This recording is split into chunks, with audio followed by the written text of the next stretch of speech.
Le Seigneur soit avec vous. Et avec votre esprit. Évangile de Jésus-Christ selon Saint Jean. Gloire à toi, Seigneur.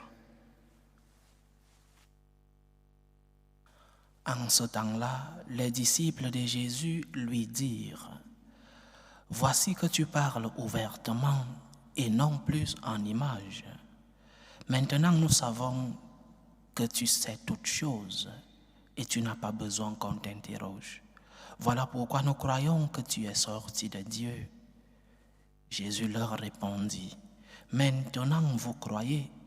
Voici que l'heure vient, déjà elle est venue, où vous serez dispersés chacun de son côté et vous me laisserez seul. Mais je ne suis pas seul, puisque le Père est avec moi. Je vous ai parlé ainsi, afin qu'en moi vous ayez la paix. Dans le monde, vous avez à souffrir, mais courage. Moi, je suis vainqueur du monde. Acclamons la parole de Dieu. Louange à toi, Seigneur Jésus.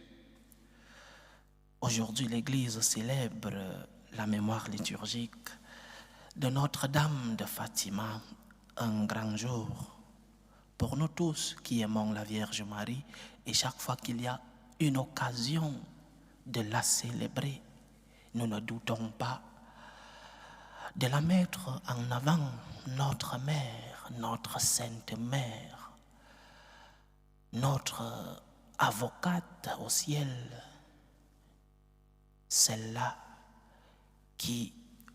par qui nous pouvons passer pour arriver à son Fils. Il devrait être ainsi pour tous les catholiques. L'amour à la Vierge Marie doit être un dénominateur commun pour nous tous chrétiens et catholiques. Un grand jour, non seulement parce que nous nous souvenons de l'apparition de la Vierge à Fatima, mais aussi en raison du message, le contenu de cette apparition qui est essentiellement un message d'espérance.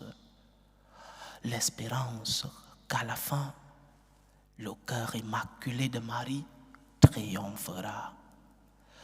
L'espérance que le bien est plus fort que le mal et que même si le mal gagne continuellement des batailles dans notre vie, le mal perd la guerre. Car la guerre entre le bien et le mal, cette guerre qui se déroule depuis la chute de Lucifer par l'orgueil, cette guerre prendra fin avec la fin du monde et le règne glorieux de notre Seigneur Jésus lors de sa seconde venue. En attendant, nous menons des batailles. Certaines batailles, nous les gagnons. Certaines batailles contre le malin, nous les gagnons. Combien de fois nous nous remplissons d'allégresse lorsque nous avons pu combattre une tentation? Combien de fois nous nous remplissons d'allégresse lorsque nous avons fait le bien? Combien de fois nous nous remplissons d'allégresse après une bonne célébration eucharistique, après un bon sacrement de la pénitence? Des batailles, nous les gagnons, nous en perdons aussi malheureusement, mais il semble toujours que parfois nous sommes vaincus et pourtant nous sortons vainqueurs. C'est parce que le mal se détruit lui-même. Nous avons tous cette expérience. Lorsque tu fais le mal, tu deviens esclave. Lorsque tu fais le mal, tu expérimentes l'éloignement de Dieu et l'éloignement avec les hommes. Le mal se détruit lui-même. C'est pourquoi le message de la Vierge, à la fin, le cœur immaculé de Marie triomphera. Ce que la Vierge nous enseigne à Fatima, c'est la confiance. Confiance. N'oublions pas que cette apparition est en plein trouble universel. Le monde est en train de vivre un grand trouble. Nous sommes en pleine guerre, la Première Guerre mondiale, et les semences de la deuxième qui viendra plus tard sont déjà visibles. Et la Vierge nous donne ce message d'espérance, ce message de confiance. Fais confiance en Dieu. Fais confiance parce qu'à la fin, le bien triomphe, le cœur immaculé de Marie triomphera. Mais aussi, la Vierge nous rappelle l'existence de l'enfer, l'existence du purgatoire, des vérités incontournables dans notre foi, mais qui malheureusement ne sont plus enseignées. Qui parle de l'existence de l'enfer? Qui en parle? C'est un thème qui n'est pas politiquement correct.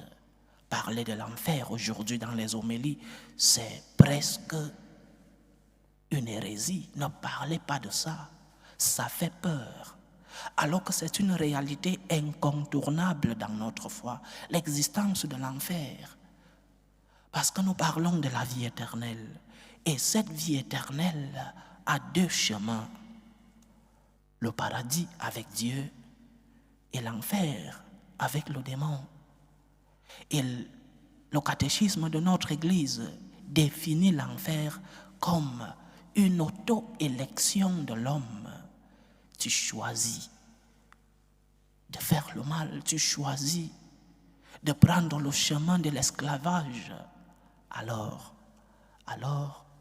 ce qui t'attend, sans surprise, c'est l'enfer. Et la Vierge Marie, dans cette apparition, nous parle de l'existence de l'enfer, l'existence du purgatoire, des vérités incontournables dans notre foi.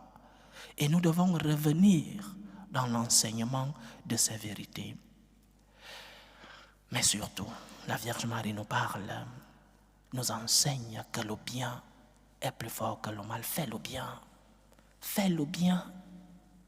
Le bien est plus fort que le mal. Fais le bien. Lorsque tu fais le bien, tu es libre. Lorsque tu fais le bien, tu es plus proche de Dieu. Lorsque tu fais le bien, tu contribues à la construction d'un monde meilleur et d'un monde juste. Fais le bien. Le bien est plus fort que le mal. La Vierge a aussi annoncé une persécution contre l'Église, y compris contre le pape lui-même. Et un jour de cette fête, Jean-Paul II, le pape, a été mortellement blessé, mais n'est pas mort. La balle tirée à bout portant par un tireur à gage, par un spécialiste, cette balle a frôlé un de ses doigts et cette frôlure l'a dévié d'1 millimètre et l'a empêché de traverser son cœur. Eh bien, cette balle est maintenant enchâssée dans la couronne de la Vierge à Fatima. Pourquoi?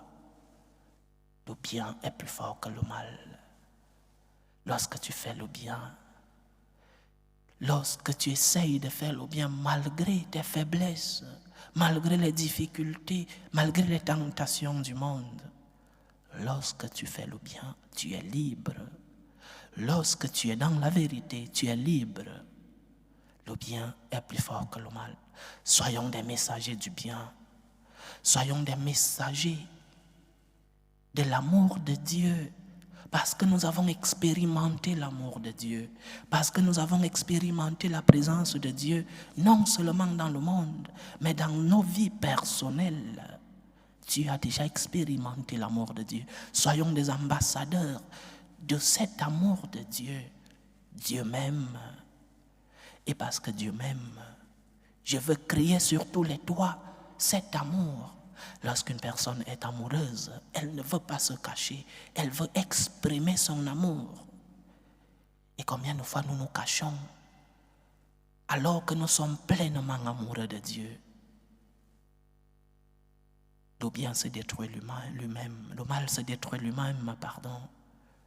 Le bien est plus fort que le mal. C'est pourquoi l'évangile d'aujourd'hui a beaucoup de sens. Dans le monde, dit le Seigneur, dans le monde, vous avez à souffrir, mais courage, j'ai vaincu le monde. Le Seigneur a vaincu le monde. par sa passion, par sa mort et par sa résurrection, il a vaincu le monde, il a vaincu le péché, il a vaincu le mal. Et nous qui sommes disciples de Jésus-Christ, par notre comportement, nous sommes appelés à vaincre le monde, à vaincre le mal. Aujourd'hui, avec notre cœur, levons nos mouchoirs blancs en agitant silencieusement sur le passage de la Vierge et disons-lui, disons à notre mère, j'ai confiance en toi, mère. En toi, je place ma vie entre tes mains. Je place la vie de ma famille entre tes mains. Je place les soucis de ma vie entre tes mains. Je place les croix de ma vie, mes croix quotidiennes, les croix de ma famille entre tes mains. Les croix de mon pays, les croix de mon église, les croix du monde. En ce temps d'angoisse et de peur, disons à la Vierge Marie, j'ai confiance en toi et j'ai confiance en ton Fils. Je sais que ce que tu as promis s'accomplira. Et qu'est-ce que notre mère a promis? Le bien est plus fort que le mal. À la fin, le cœur immaculé de Marie triomphera. À la fin, le cœur immaculé de Marie triomphera dans ta vie. Mais entre-temps, fais le bien. Évite le mal. Des moments de prière, prie fort. La pénitence, offre tes angoisses, offre tes peurs, offre tes misères, offre tes croix au Seigneur. Prière et pénitence, voilà le secret de la confiance et le secret qui nous amène vers notre Seigneur Jésus-Christ, le secret de la confiance. Seigneur, j'ai confiance en toi et je sais qu'à la fin, le cœur immaculé de ta mère, notre mère, triomphera. Que le Seigneur nous aide par l'intercession de la Vierge Marie à faire le bien et éviter le mal. Seigneur, j'ai confiance en toi. Loué soit Jésus-Christ. À jamais.